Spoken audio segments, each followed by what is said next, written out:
Good afternoon, Elaine. It's an absolute honour to have you here with us. Thank you Oh, so much. thank you so much for inviting me. It's a pleasure. Quite odd for me because the tables have turned. I'm on the other side now because normally we're swapped around and you were the presenter. So it's an honour for me. So I wanted to start this off by, I suppose, bringing somebody with your experience in television, in media, in listening to listeners and viewers from all over Ireland, and seeing weight bias and stigma as it's come across in many different shapes and forms. From, you'll see it, I suppose, in newspapers, you'll hear, personal talks about it, from friends and family, and even as yourself as a media and personality, you're out there and people think, it's okay to actually, put a little jibe in there, a little comment in there, or, fat shaming and jokes to anybody who isn't a size 6 or 8, pretty much. So I kind of wanted to get your thoughts. Like, you've been in the media for 20 years now. Good Lord, woman. You've been absolutely phenomenal on daytime television in Ireland, and you're so well known. So, from your experience, what you've seen over the years, what has been your, I suppose, thoughts about fat shaming and obesity stigma jokes? Yeah, well, I'm not sure. But do you want to talk about jokes or perhaps just talk about what it's like in media first? Because maybe I'll address that first. Because my very first day working in television, I remember I was a size 14, a UK Irish size 14. I was always aware that that wasn't standard size because when I was growing up, people's idols were like the likes of Kate Moss, heroin chic was really in. So being stick thin was fashionable. It's a bit different now because having a bit of junk in your trunk is seen as a lovely thing. Back then, it wasn't the way at all. But my first day in television, I was told that basically, yeah, I looked the part, but I'd really have to lose some weight. And it didn't come as a shock to me, and I wasn't even offended because I expected it to happen. I was like naturally, I level at a 14 to 16. That's what I am when I'm at my best. And I just went, okay, well, that has to be done. And since then, even before then, I have spent most of my adult life on a diet of one shape or way or form. I was even in where I work in Virgin Media now, which was TV3. We used to have Pancake Tuesday every year. I have never once had a pancake in the canteen and Pancake Tuesday, and I was actually thinking about it this year because I've always been struggling and hating myself for eating, and you know what? It's kind of exhausting, and it's such a terrible, terrible way to be. And I think it's even more difficult because if you are prone to putting on weight, and some people are, we have to admit it, we're not all born with the same metabolism or the same body or the same genetics. It's kind of difficult to explain to other people what it's like having that constantly at the back of your head and people thinking they can talk about it. And every single time, I only did an interview last week, every single interview I have ever done in my adult life as a TV presenter, even as a producer behind the scenes, my weight has been brought up. How I gain it, how I lose it, how is this happening, how's that happening? And at this point, you know what? I've stopped getting offended by it. I just answer now because it's just like asking my name. Hello, Elaine. How are you? What's your weight like today? How do you lose weight? How do you gain weight? How do you do this? Do you do that? And it's got to the place where I can't let it hurt me or upset me anymore because it's never going to end. Not in my lifetime, anyway, unfortunately. Yeah, do you know, you actually made such a strong point there because people tend to define people by how they look, their obesity as such. I know myself, I even let myself define myself by my weight. Everything was, well, I can't do this because I'm a size, 22 or 24, when actually I could, but I'd actually pulled myself back and I'd stopped myself from doing certain things. And as you said there, I'm Elaine, and I'm a daytime presenter. Oh, yes, and my weight today, uh, this shouldn't be the case. This is what we've seen in society for years, and I think it's probably fueled a little bit more now with people in lockdowns and all these awful memes doing the rounds of oh well, we're all locked down, so we're going to be 2 sizes larger coming out of lockdown, and on top of that, this is my bikini body at the end of lockdown, showing somebody who has weight on them. And it's just not all right because, as you said, and actually I remember doing a show with you where you're talking about hormones yourself, and Mm. we know obesity is genetic, it's psychological, it's socioeconomic, environmental. Sleep plays a huge part, hormones and stress plays a huge part. And you spoke a lot about hormones yourself and how you've managed acknowledge that and how you reflected on that. And Yeah. what has your experience been with that? Because I think that was a bit key for you, wasn't it? Yeah, it was because I'll go back to basically the first time I would have put on significant amounts of weight. I was a very active child. I was a very active teenager. I was doing basketball. I was a cross country. I was a running champion. I did, you name it. I did every sort of exercise under the sun. My mother's shed is full of trophies and medals that I won when I was younger. Just one night, I jumped over a wall at home. I landed on a shovel. Sounds bizarre. I broke my ankle and I had to put on a cast. And in 3 months, I put on 3 stone. I went from 9 to 12 stone as a young teenager. And that's just from not exercising. Now, that should have probably given me a few hints because I wasn't consuming enough calories to put on that much weight so quickly. But that was the start of my issues with weight, and no one really understood what it was or what caused it. They just thought, oh my God, Elaine must be eating a load while she's sitting on her backside at home. And I thought that myself. But I went to college quite early. I did my leaving at 16. I went to college when I just turned 17. So I was living away from home for quite a long time by myself from a quite young age. And always weight would come up. I was never as thin as my compatriots in college. I was always struggling. And I never actually investigated perhaps what would have caused that, because I think when I put on the weight, depression would have kicked in as well to a certain extent. And I don't think anyone can understand if you're a fit and healthy young girl and all of a sudden you put on 3 stone for no apparent reason other than just not being able to run around the place at your normal rate. Like the amounts of calories I must have been burning every day through exercise was phenomenal to keep me on that level. Now fast forward like 30 years later, I finally get to the bottom of it. Well, 25 years later, I had polycystic ovarian syndrome, as well as a thyroid, and a few other hormonal issues as well. But if I had known at that age that I was PCOS, that would have changed the landscape of my life. And I think people do not understand that something that might be perceived as simple as that. Like I could lock myself in a press for 6 months. I wouldn't lose very much weight. I did Slimming World at my sister's once. They lost 2 and 3 stone respectively. I put on a pound, and we were all doing the same thing. And it took actually a dietitian and an endocrinologist to tell me, Elaine, you can, no matter what you do, if you live in bread and water, it will be extraordinarily difficult for you to lose weight. And you know, it was kind of a revelation to me. I stopped hating myself for being myself because I love food. I love my meals. I'm never going to be skinny. I have never wanted to be skinny. If I'm like healthy and not feeling disgusting about myself, then I'm quite happy. And that doesn't necessarily correlate to the weight I am. It's the way I feel about the weight I am. And I knew something just wasn't right all along. I mean, I should have been a clear indication when I was that 14, 15-year-old that this happened to me. And now I'm like in my 40s, and then I finally realized this is why.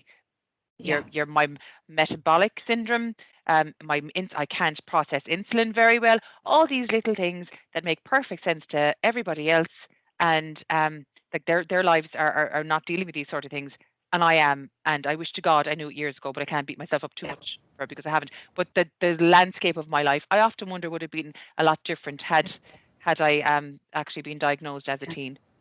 Do you know what is so important about what you said there, right? So we've seen from the likes of, and I know Jason is going to talk about this in a little while, the Action IO study. So the Action IO study had 40,500 patients or people who were living with and affected by obesity in it. And it had 2,500 healthcare professionals. Now, in that study, what we seen was that the average person is most likely to avoid getting any kind of medical intervention or asking for any help or any kind of treatment.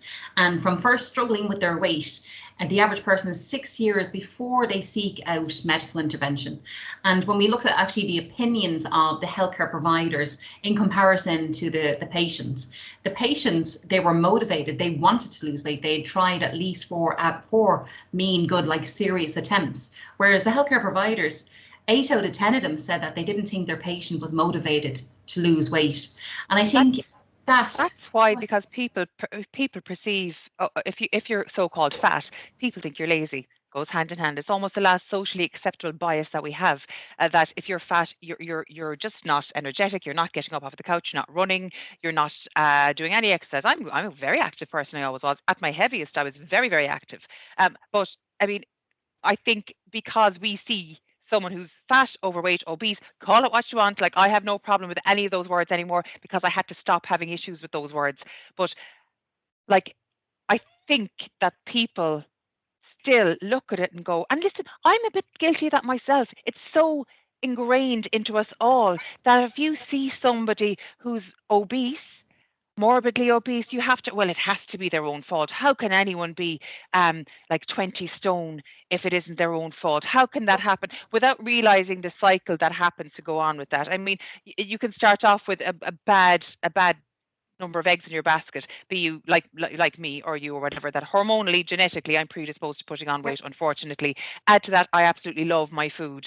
And not even bad food. I'm not even talking about chocolates and stuff like that. I like my meals. I don't like depriving myself. And when you have two things, like, I love food, it gives me so much pleasure. I hate food, it makes my life miserable because it's making me fat. And if you don't know the reason why, like, it's decades of your life hating the way you exist. And I'm thankful to God I don't have that anymore. But it took a dietitian, it took my endocrinologist, it took everything to finally make me realize what the hell was going on with my body. I mean, obesity is a disease. No one wants to be carrying an extra 10 stone. It's not healthy for any of us. It's not good for any of us. But, you know, sometimes we don't have a choice. And I think the stigma that you're right, the stigma that is out there and the bias that is out there stops people looking for the right help. And that help might be going down a traditional route of eat less, move more, which is a pain in the ass. Works for most people, but if you have a serious issue, by and large, it takes a little more than that. If you want to go down the medication route, if you want to go down the surgical route, have bariatric surgery, I don't care what you want to do. If it improves your life, you do it and make no apologies for it. And that's what I think people need to be empowered to do. If you want to take medication to reduce your obesity, if you want to have an operation to reduce your obesity, if you want to go off and run the Great Wall of China 20 times in a row to burn off some calories, knock yourself out and ignore what anyone else is saying to you, and don't be ashamed of doing what you have to do. Because I think on one hand, you have the shaming about people being fat, and the next hand, you have the shaming about people doing something about being fat. You can't win.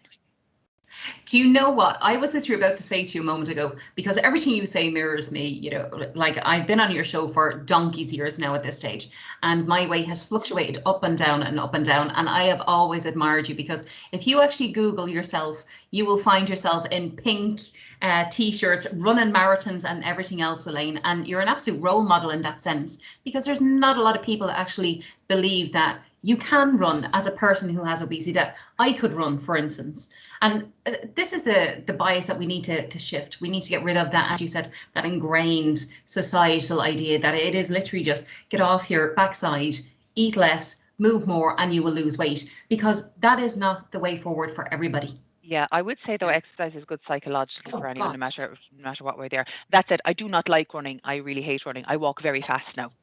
I like walking very fast to a destination, to or from something, or like during lockdown, I was classified as an essential worker. So I was going to work every day, but I walked either to or from work or both every day.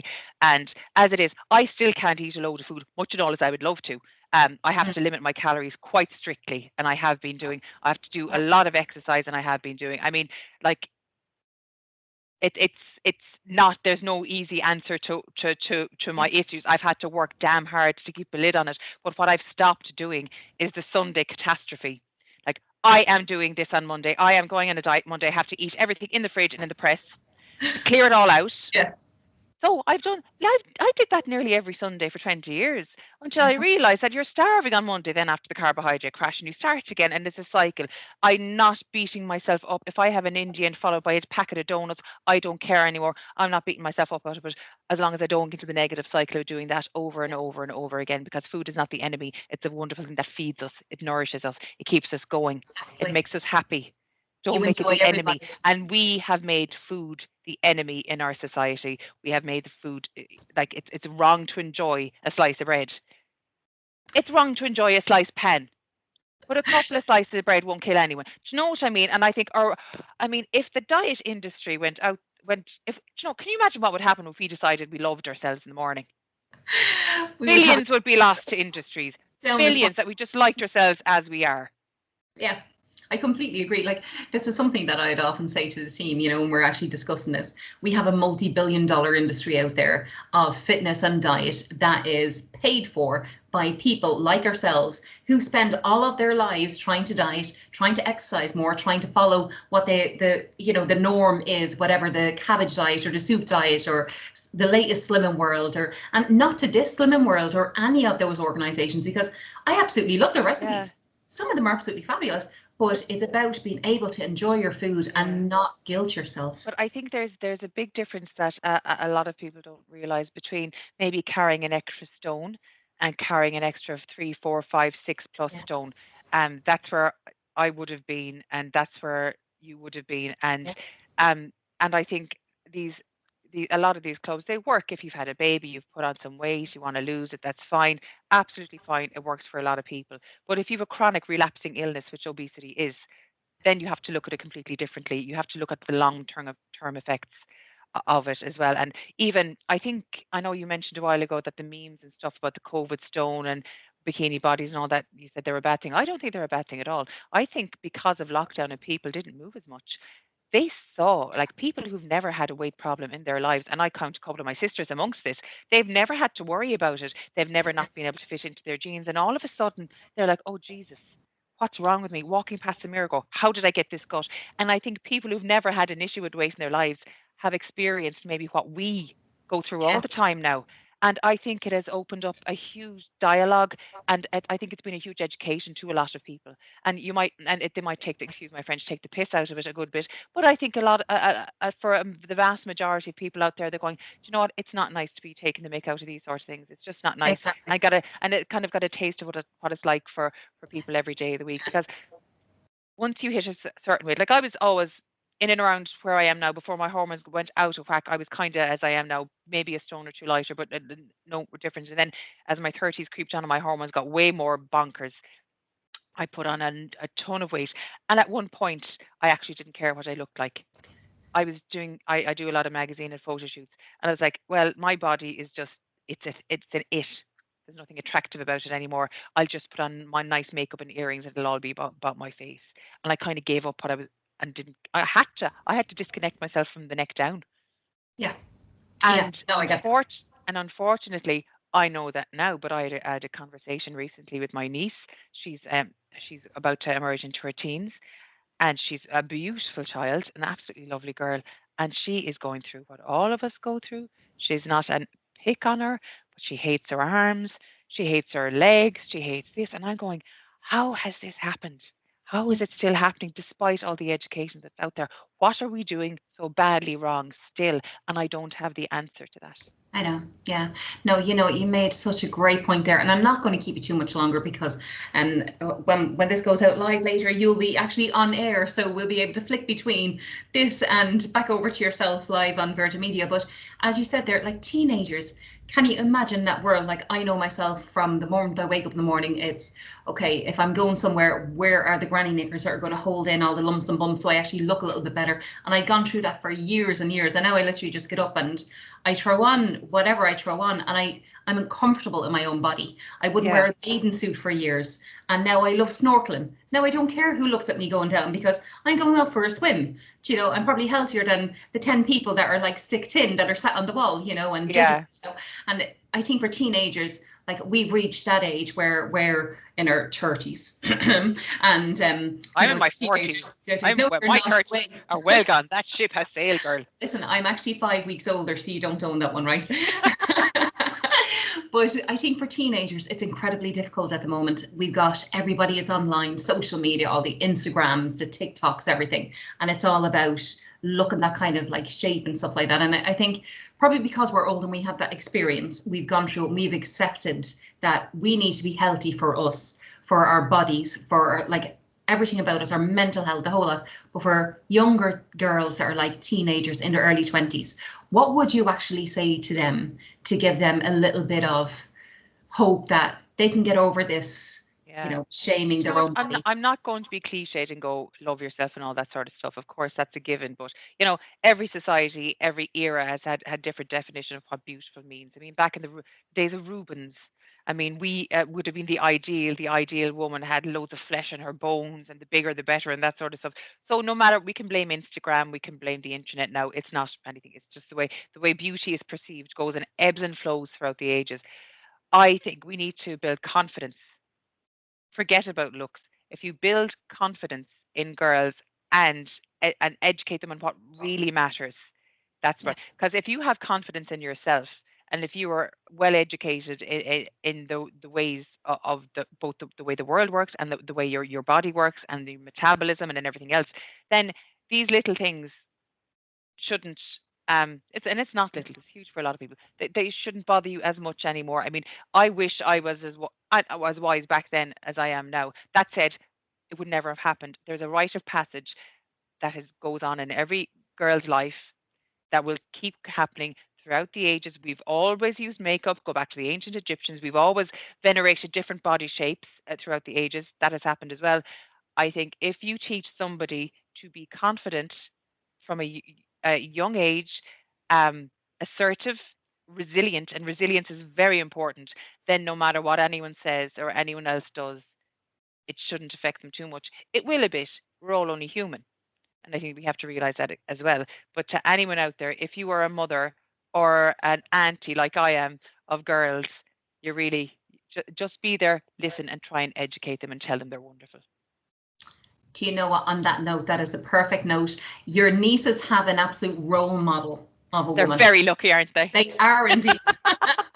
Thank you so much, Elaine. You're very welcome, Vicki. Thank you very much.